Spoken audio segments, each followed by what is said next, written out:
Hello students, class 9, it's video 3 of the chapter Rise of Nazism and Hitler पढ़ाया जा रहा था। बात करें जर्मनी की तो हिटलर ने किस तरीके से अपनी शक्तियाँ जो थी पावर्स को बढ़ाया। क्राइसिस अगर हम बात करें इन द इकोनॉमी, जो अर्थव्यवस्था थी और पॉलिटी और सोसाइटी, उसमें संकट चल रहा था, क्राइसिस चल रहा था। From the background to Hitler rise to power, और इस समय हिटलर ने पावर गेन की। 1889 में पैदा हुआ था हिटलर, ऑस्ट्रिया में। Hitler spent his youth in poverty. Hitler ने अपनी युवावस्था जो थी, उसकी युवावस्था वो गरीबी में बिताई, यानी अपने बचपन में हम कह सकते हैं वो काफ़ी गरीब था। When the first world war broke out, जब पहला विश्व युद्ध हुआ, he enrolled for the army, army के लिए सेलेक्ट हुआ। Acted as a messenger, messenger के रूप में उसने काम किया। In front become a corporal, सेना का जो एक कमांडर होता है कारपोरल कहते हैं, कारपोरल बना। And earn medals for bravery, और अपनी बहादुरी के लिए हिटलर ने कई सारे मेडल्स भी जीते। German defeat horrified him and the Versailles treaty made is furious. अभी एक वर्सलिस की जो ट्रीटी हुई थी उससे उसको थोड़ा सा जर्मन की हार से थोड़ा सा भयभीत था। इन 1919 में he join a small group called the German workers party. 1919 में उसने एक जर्मन वर्कर पार्टी ज्वाइन की।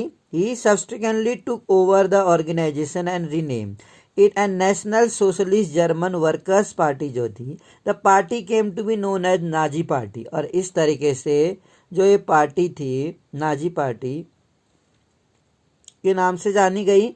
National German socialist German workers party को बाद में नाजी पार्टी के नाम से जाना गया, जो हिटलर ने बनाई थी। In 1923 Hitler plan a seize control, Hitler ने एक योजना बनाई सीज कंट्रोल करने की of the Bavaria march to Berlin to capture power. Berlin की ओर रुख किया ताकि वो अपनी पावर को बढ़ा सके।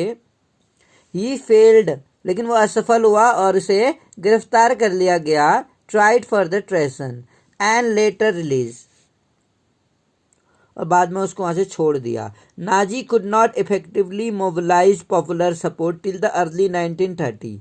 नाजी को पहले ही कोई इफेक्टिवली हम कह सकते हैं मोबिलाइज पॉपुलर सपोर्ट नहीं मिला अर्ली 1930 तक। It was during the great depression, और 1930 का ईयर तब का था जब वहाँ पर मंदी चल रही थी पूरी दुनिया में।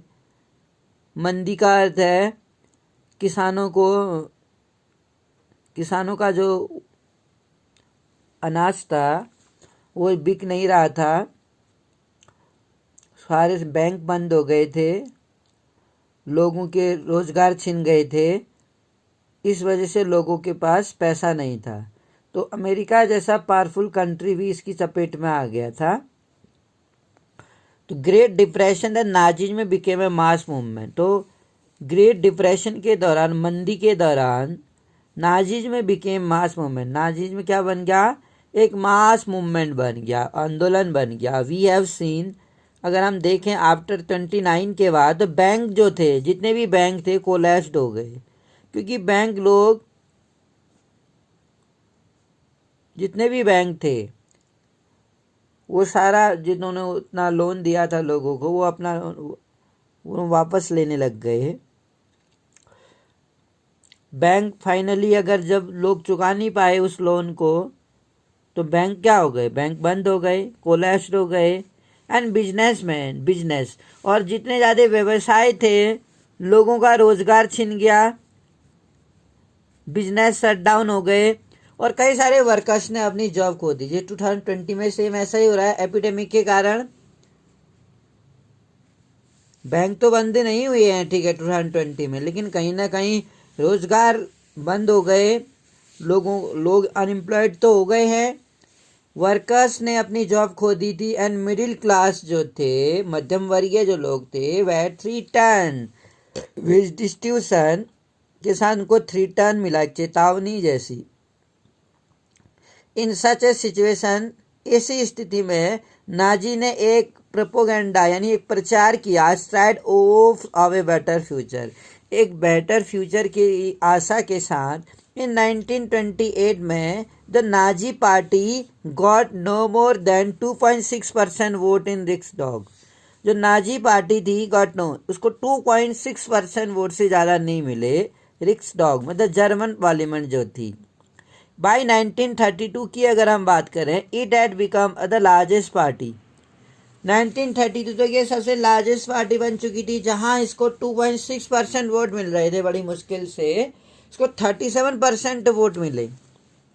यहाँ पर हम देख रहे हैं Hitler being greeted at the party Congress, Hitler greet किया जा रहा है पार्टी कांग्रेस में न्यूरम्बर्ग में 1938।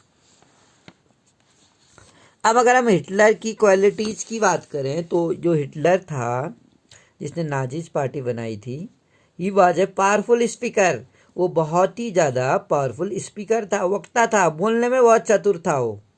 उसकी जो वाक्यपटुता थी, बोलने की जो शैली थी, वो इतनी अट्रैक्ट थी कि वो लोगों को, ओरेटर अच्छा था, he was a good orator, speaker भी बोलते हैं। हिज पैशंस हिज वर्ड्स, उसके जो वर्ड थे उसमें पैशन दिखता था। वर्ड मूव्ड पीपल, वो लोगों की ओर उसने मूव्ड किया। His passion and his word, शब्दों ने लोगों पे असर डाला। ही प्रॉमिस्ड, उसने वादा किया एक पावरफुल, एक स्ट्रांग नेशन बनाने का, शक्तिशाली राष्ट्र बनाने का वादा किया, under the injustice of the Versailles. और इस तरीके से जो इनजस्टिस था वार्सलिस ट्रीटी का, and restore the dignity of German people, और जर्मन के लोगों की डिग्निटी को संरक्षित करने का उसने वादा किया। Promised employment for those looking forward, क्योंकि मैंने आपको बताया कि 1929 का टाइम ऐसा था जहाँ बिजनेस सारे बंद हो गए, क्लोज हो गए सारे बिजनेस, और वर्कर जो बचे कुछ बिजनेस थे या कंपनियां थी, उन लोगों ने अपने वर्कर्स बहुत कम कर दिए, तो बहुत सारे लोगों की इनकम वैसे ही कम हो गई और बचे कुछ लोग बेरोजगार हो गए। वहाँ पर किसानों को उनके अनाज का प्रॉपर प्राइस नहीं मिल पा रहा था, और सप्लाई कम होने के कारण बाज़ार में कीमतें बहुत ज़्यादा हो गई थी, लोगों के पास खरीदने के लिए पैसा नहीं था। तो हिटलर ने काम ढूंढने वालों की तलाश जो करते थे उनको रोजगार देने का वादा किया, जो काम तलाश कर रहे थे, ए सिक्योर, और युवाओं के फ्यूचर को सिक्योर करने का वादा किया कि उनका जो भविष्य है वो सुरक्षित रहेगा, उनको काम मिलेगा हर व्यक्ति को। He promised to weed all foreigner influence, weeds कहते हैं अनवांटेड, जो अनवांटेड फॉरेन इन्फ्लुएंस है यानी विदेशी प्रभाव है जो उस देश में, वो क्या किया जाएगा, उखाड़ दिया जाएगा। And resist all foreign conspiracy, और जितने भी विदेशी षड्यंत्र जो है, कॉन्स्पिरेसी यानी होता है षड्यंत्र, जितने षड्यंत्र हैं जर्मनी के अगेंस्ट वो सब उखाड़ फेंके जाएंगे।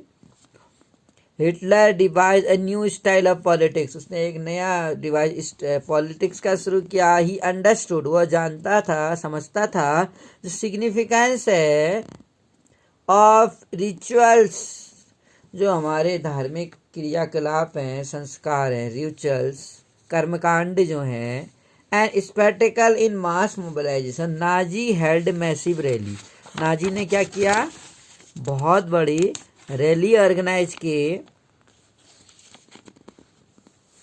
Nazi propaganda skilfully projected Hitler as a messiah, तो नाजी का जो प्रचार था, नाजी पार्टी जो थी, स्किलफुली बहुत अच्छी तरीके से प्रोजेक्ट किया कि हिटलर को एक मसीहा के रूप में दिखाया जनता के सामने, and saviour as the someone who has arrived to deliver people from his distress, उनके तनाव से वो जो हिटलर वहाँ पहुँचा है उनको निजात दिलाने के लिए।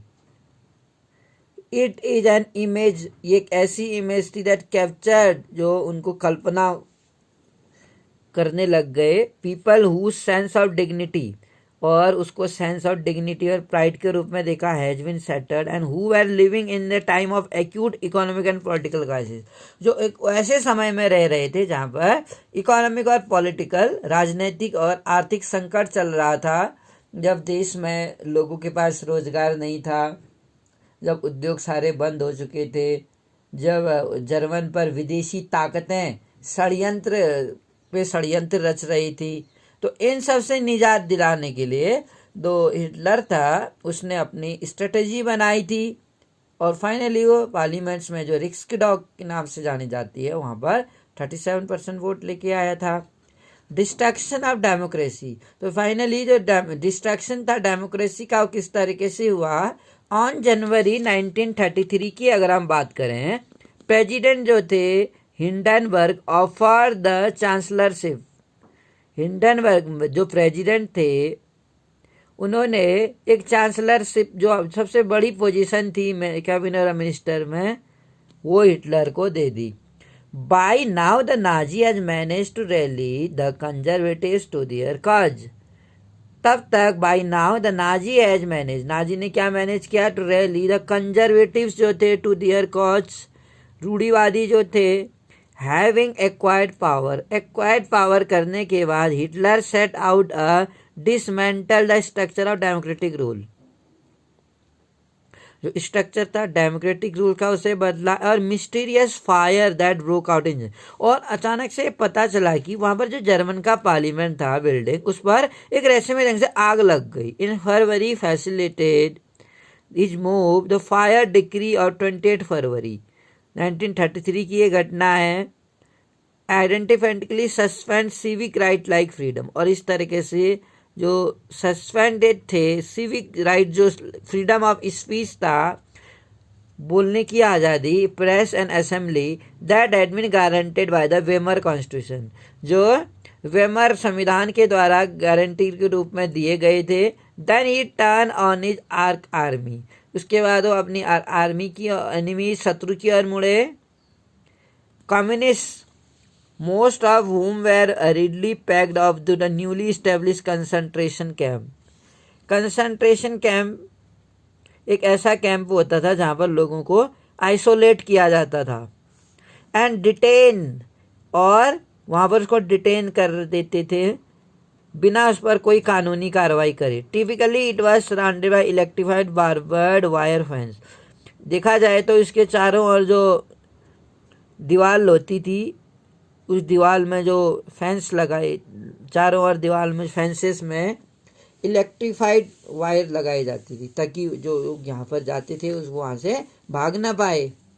रिप्रेशन जो था, communist west out of surviving 6,808 arrest and files of Düsseldorf, small city जो था, इसमें 500,000 पॉपुलेशन थी। 1440 वेर दोज ऑफ कम्युनिस्ट, अकेले कम्युनिस्ट के ही थे इतने लोग। And they were however only one among the 52 type of victim persecuted by the Nazi, तो नाजी के द्वारा इतने लोगों को यातनाएं, परसिक्यूट किया गया नाजी अक्रॉस द कंट्री। अब 3 मार्च 1933 की अगर हम बात करें, जो फेमस इनेबलिंग एक्ट जो था वो पास किया गया। This act establish dictatorship in Germany, इस एक्ट ने क्या किया, एक जर्मनी में तानाशाही को स्थापित कर दिया, तानाशाही स्थापित हो गई। It gave Hitler all power, इसने क्या किया, हिटलर को सारी शक्तियां दे दी। To sideline parliament and rule by decree, all political पार्टियां जो थी एंड ट्रेड यूनियन जो थे, उनको क्या किया गया, बैन, रोक लगा दी गई। नाजी पार्टी के अलावा जितनी सारी पॉलिटिकल पार्टियां थी और ट्रेड यूनियन, व्यापार संघ जो था, व्यापार करने वालों का संघ, उन सब पर बैन लगा दिया गया, और केवल नाजी पार्टी को एफिलिएट किया गया, मान्यता दी गई। The state establish complete control, और इस तरह से जो राज्य था इसका एक कंप्लीट कंट्रोल था, इकोनॉमी पर, मीडिया पर, आर्मी पर और जुडिशरी पर, जो न्याय व्यवस्था थी। यहाँ अगर हम मीडिया की बात करें, मीडिया तो इसके बारे में छापती भी नहीं थी इसके अगेंस्ट, वहाँ की इकोनॉमी पर और वहाँ की जर्मनी की आर्मी पर। स्पेशल सर्विलांसेस की अगर हम बात करें, एंड सिक्योरिटी फोर्सेस जो थी वेर क्रिएटेड, जो सिक्योरिटी फोर्सेस थी वो क्रिएट की गई to control and order society in way the Nazism wanted apart from the already existing regular police in green uniform. तो बेसिकली वहाँ पर एक रेगुलर पुलिस अपॉइंट की गई जो कि ग्रीन यूनिफॉर्म में थी, एंड ऐसे और स्टॉर्म ट्रूपर्स जो थे, दीज इंक्लूडिंग द गेस्टापो जो था, सीक्रेट स्टेट पुलिस होती थी उसको गेस्टापो बोलते थे, एंड एसएस प्रोटेक्शन एक्वायर्ड थे जो सुरक्षा करती थी, क्रिमिनल पुलिस भी हुआ करती थी, सिक्योरिटी सर्विस ये बोलते थे, it was extra constitutional power. और इस तरीके से एक एक्स्ट्रा कॉन्स्टिट्यूशनल पावर डेवलप हुई ऑफ न्यूली ऑर्गेनाइज फोर्सेस का, that gave the Nazi state, उसने क्या किया, that gave the Nazi state its reputation as the most dreaded criminal state, people could now be detain in Gestapo. अब लोगों को क्या किया जा सकता था, यहाँ पर डिटेन कर दिया जाता था, इनको यहाँ रखा जाता था गेस्टापो में, एंड टॉर्चर, वहाँ पर चैम्बर होते थे, rounded up and sent to concentration camp में डाल दिया जाता था, यातनाएं सिविर, एंड डिपोर्टेड एट विल और अरेस्टेड विदाउट, बिना कोई कानूनी कार्रवाई करे उस पर, बिना कोई लीगली प्रोसीजर के उसको सस्पेक्ट के बेस पर उसको चैम्बर में डाल दिया जाता था। यानी बताया कि उसके चारों ओर बाउंड्री में इलेक्ट्रीफाइड वायर होती थी, बिजली की वायर लगाई जाती थी बाउंड्रीज में जिससे कि वो भाग ना पाए। Police force acquired power to rule with impunity, इस तरीके से जो पुलिस थी फोर्सेस उन्हें पावर गेन करी थी। एंड अगर हम बात करें रिकंस्ट्रक्शन की, जो रिकंस्ट्रक्शन हुआ जर्मनी में वो क्या था, तो जैसा कि हम जानते हैं हिटलर असाइन द रिस्पॉन्सिबिलिटी, जो जिम्मेदारी इसने असाइन की थी कि वो इकोनॉमिक रिकवरी होगी जो देश में वो वापस लेके आएंगे, एंड इकोनॉमिक हेलमेट जो था इसका चेज वाज एम्ड